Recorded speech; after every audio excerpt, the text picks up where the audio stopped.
जय श्री श्याम दोस्तों। आज मैं जा रही हूँ खाटू श्याम जी के दर्शन के लिए।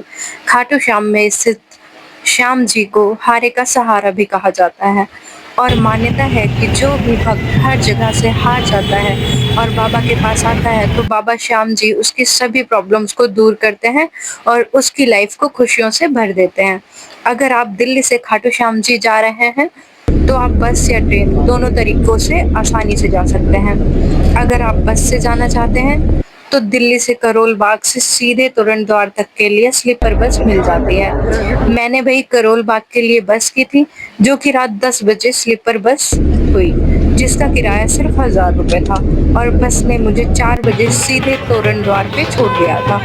और अगर आप ट्रेन से आते हैं तो आप दिल्ली से रिंगस जंक्शन के लिए ट्रेन ले सकते हैं।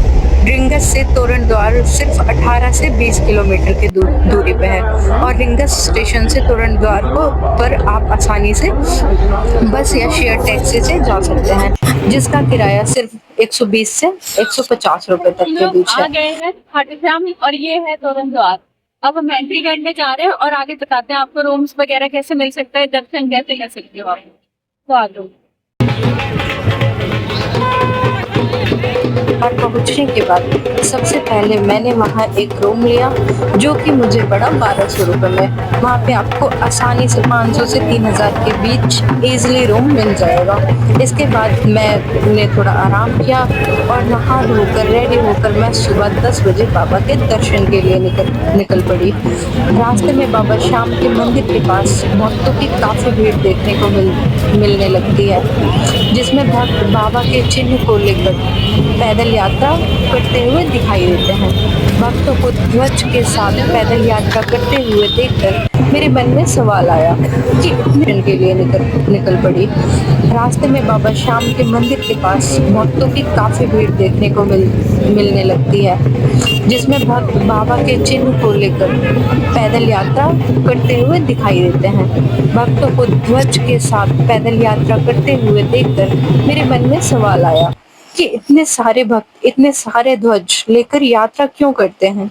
इसी का आंसर जानने के लिए मैंने एक भक्त से पूछा। तब उन्होंने बताया कि यह एक विक्ट्री और सम्मान का प्रतीक है। जब किसी भक्त की मनोकामना पूरी हो जाती है तो वह भक्त इस चिन्ह को लेकर बाबा मंदिर आता है और उनको धन्यवाद करता है। भक्तों की ऐसी भक्ति देखते हुए मैं आ जाती हूँ खाटू श्याम जी के फेमस गेट तोरण द्वार के पास। तोरण द्वार से मंदिर तक के लिए पैदल यात्रा करनी होती है। दोस्तों, आप मेरे पीछे देख सकते हो तोरण द्वार और यहाँ से मेरी शुरू होती है खाटू श्याम जी की पैदल यात्रा।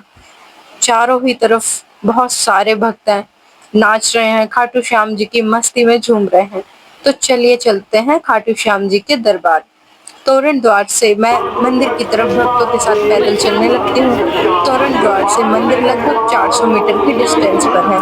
रास्ते में आपको प्रसाद, खाने पीने की शॉप्स, बाबा के चिन्ह की शॉप, फूल, परफ्यूम्स, ये सारी चीजें आपको देखने को मिल जाएगी। तो दोस्तों, खाटू श्याम जी का संबंध महाभारत काल से जुड़ा हुआ है। उनका असली नाम बर्बरीक था और वह भीम के पोते रघुवंश जी के पुत्र थे। उन्हें तीर बाण का वरदान मिला था, जिस वजह से वह पूरे महाभारत युद्ध को पल भर में खत्म कर सकते थे। जब श्री कृष्ण जी को उनकी शक्ति का पता चला तो उन्होंने बर्बरीक से उनका शीश दान मांगा और बर्बरीक जी ने बिना किसी संकोच के अपना शीश दान कर दिया। कृष्ण जी इस बात से बहुत ज्यादा खुश हुए और उन्होंने बर्बरीक जी को यह वरदान दिया कि कलयुग में तुम श्याम नाम से पूजे जाओगे और जो भी हारा हुआ भक्त तुम्हारी शरण में आएगा तुम उसके सहारे बने हुए। तो इसी वजह से खाटू श्याम जी को हारे का सहारा कहते हैं। तो भाई ये थी स्टोरी श्याम जी की।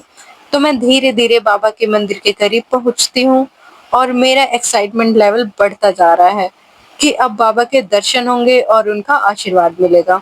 मंदिर में प्रवेश करने से पहले मैं बाबा के लिए गुलाब और परफ्यूम लिया। मैंने यहाँ 3 परफ्यूम मिलते हैं, एक बाबा के लिए, एक घर के मंदिर के लिए, तीसरा खुद के लिए। गुलाब का फूल, परफ्यूम भक्तों की लाइन में लग जाती हूँ। यहाँ आपको देखने को मिलेगी। मैं आपको सजेस्ट करूँगी कि अगर आपको बाबा के पास से दर्शन करना है तो आप लेफ्ट साइड की रेलिंग से ही जाएँ, सबसे लेफ्ट में जो है।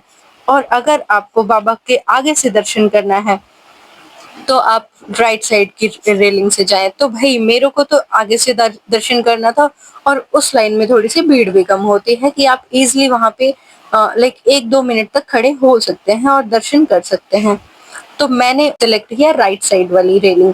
तो मुझे बहुत ही अच्छे से बाबा के दर्शन हुए।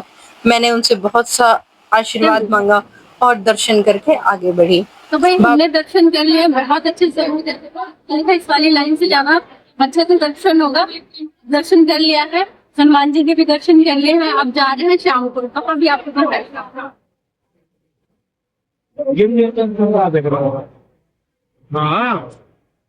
बाबा के दर्शन करने के बाद अब मैं आ गई हूँ प्राचीन श्याम कुंड।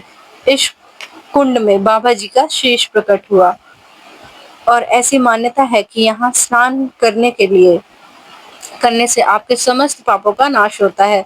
तो चलिए हम भी इस कुंड के दर्शन करते हैं और आशीर्वाद प्राप्त करते हैं। तो भक्तों की भीड़ देखते हुए यहाँ नए श्याम कुंड का निर्माण भी कराया गया है, जिससे भक्त आसानी से स्नान कर सकते हैं। मान्यता के अनुसार जो भी भक्त श्याम कुंड में स्नान करते हैं उनके सभी प्रकार के शारीरिक रोग दूर हो जाते हैं। दर्शन करने के बाद दर्शन करने के बाद यहाँ पे एक ढाबा है, रेस्टोरेंट है, जिसका खाना बहुत हाँ लस्सी ऑर्डर किया मैंने, थोड़ी बड़े छोले भटूरे इधर की तरफ।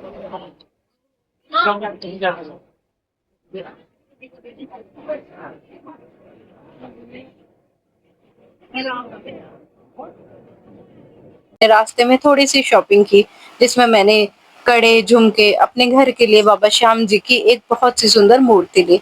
शॉपिंग करके और बाबा श्याम जी की मूर्ति लेकर मैं वापस अपने रूम पर आ जाती हूँ। रूम पे आने के बाद थोड़ा सा रेस्ट किया, फिर मेरी शाम की वापसी की बस बुक थी। तो बस पकड़कर मैं वापस अपने घर आ गई। तो इस तरह दोस्तों मेरी खाटू श्याम जी की यात्रा बहुत ही अद्भुत हुई। दोस्तों अगर आपको हमारी यह वीडियो अच्छी लगी हो तो प्लीज चैनल को सब्सक्राइब करके वीडियो को लाइक कर दीजिए और आपको जो भी डाउट हो वो आप मुझसे कमेंट में पूछ सकते हैं। जय श्री श्याम दोस्तों।